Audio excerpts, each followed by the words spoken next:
Picture one family that quietly owns the tallest building in Hong Kong, a family worth more than $30 billion. They built the skyline you see in every photograph of this city, the towers, the malls, the hotels that touch the clouds. And yet, the man who started it all arrived with almost nothing, selling zippers and bags of cement out of a small shop. This is the richest dynasty in Hong Kong, the Kwok family, the people behind Siu-hing Properties, the largest property developer this city has ever produced, and one of the most valuable real estate companies on planet Earth. This is Asian Dynasty, and I promise you, the higher we climb on this story, the stranger and darker it gets. A billionaire stuffed into a wooden box, a brother thrown out of his own company, a son sent to prison. By the end, you will understand how one family came to own the very ground that Asia's Wall Street is built on, and how that same fortune almost tore them apart from the inside. To understand the Kwoks, you have to start with one man. His name was Kwok tak-seng. He was born in 1911 in Zhongshan, a town in southern China. He was not born into money. As a young man, he came to Hong Kong with a simple trade, buying and selling goods, cement, building materials, and, of all things, zippers. He became the Hong Kong agent for a Japanese zipper maker, selling the tiny metal teeth that hold the modern world together. It does not sound like the beginning of a $30 billion empire, but Kwok tak-seng understood something that most traders around him did not. Hong Kong was about to explode. After the war, refugees poured in from mainland China by the millions, and every single one of them needed somewhere to live. A man who controlled building materials was perfectly placed to notice the one thing this crowded little island was running out of: land. Flat, buildable land. There was almost none of it left. So in 1963, Kwok tak-seng joined forces with two other ambitious men, Feng King-hei and Li Shao-ki. Together, they founded a company called Siu-hing. Across Hong Kong, the three of them became known by a nickname, the Three Musketeers. Three partners, one simple bet, that this island would never stop needing more space, and that the only direction left to build was up. They were right beyond anything they could have dreamed. In 1972, the property arm was formally born as Siu-hing Properties, and it listed on the Hong Kong Stock Exchange that same August. Soon after, the three partners went their separate ways. Li Shao-ki left to build his own giant Henderson land and became one of the richest men in all of Asia in his own right. Feng King-hei went his own way too. But Kwok tak-seng kept the crown jewel. He kept Siu-hing Properties, and he turned it into a machine. Here is the strategy that built the entire fortune, and it is almost beautifully simple. Buy the land while it is cheap. Build apartments, offices, and shopping malls on it.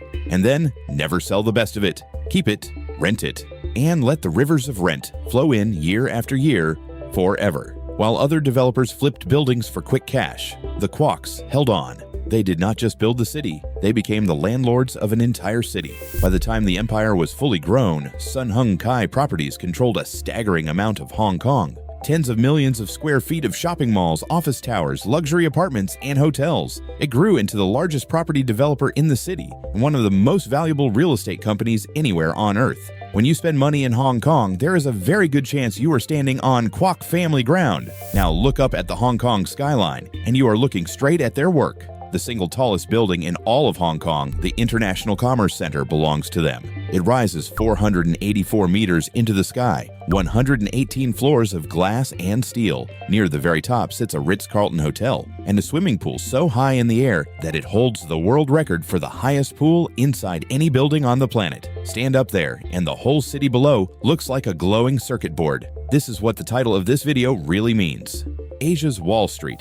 The financial heart of Hong Kong is a forest of glass towers, and the Kwoks built and own some of the most important ones standing in it. When the bankers and the billionaires of Asia come to work, many of them walk straight into buildings owned by this one quiet family. But in 1990, the founder, Kwok tak-seng, died. He left behind a fortune worth around $1 billion and something far more dangerous than money. He left behind three sons and one throne that only one of them could sit on. The three sons were Walter, the eldest, Thomas, the middle son, and Raymond, the youngest. On paper, the plan was clean. The father's controlling stake in the company was locked inside a family trust, and the three brothers would run the empire together as one. Walter, as the firstborn, took the chairman's seat, and for a while, it worked beautifully. The brothers pushed the empire to record heights, and Siu-hing became more powerful and more valuable than ever before. And then the darkness arrived, and at first, it came from outside the family.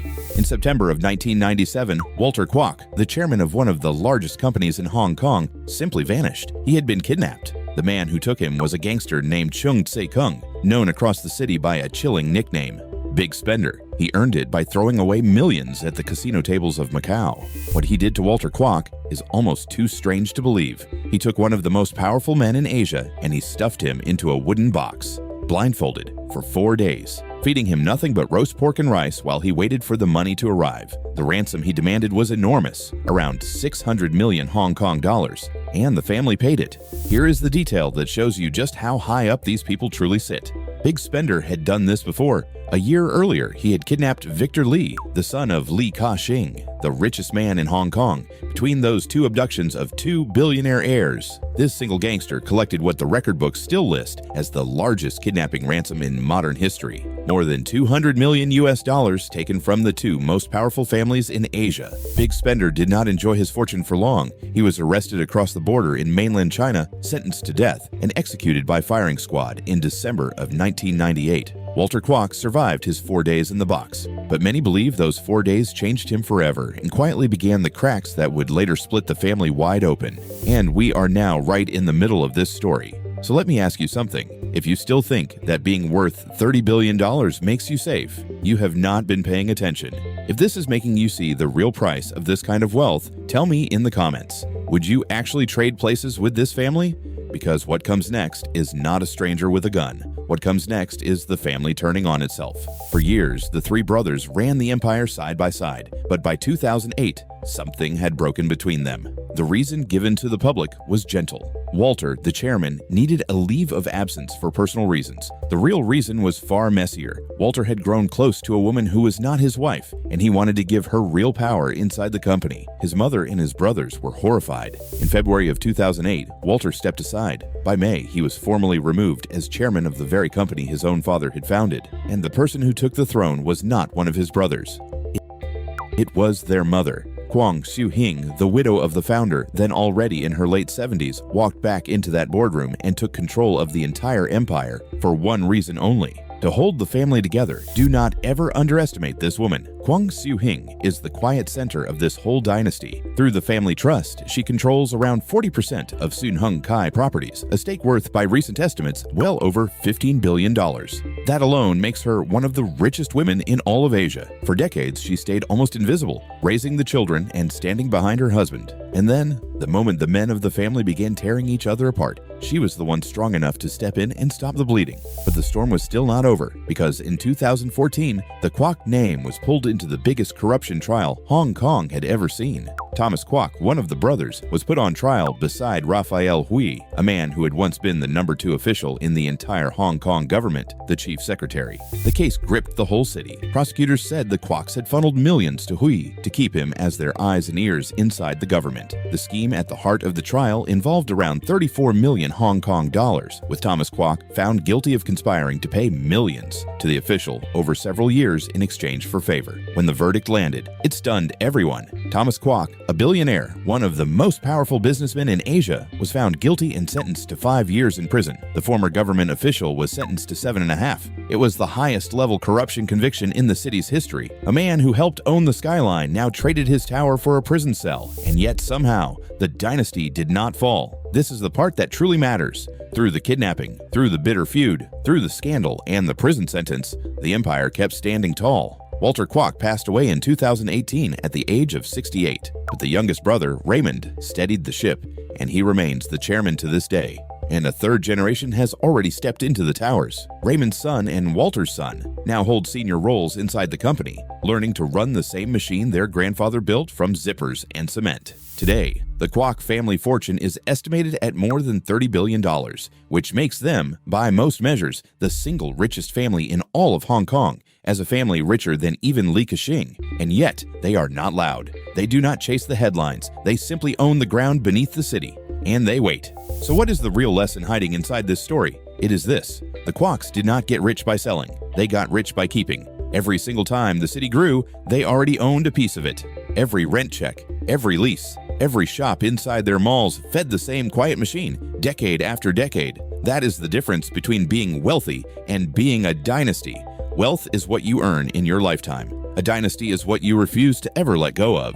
But this story carries a warning, written in 3 dark chapters.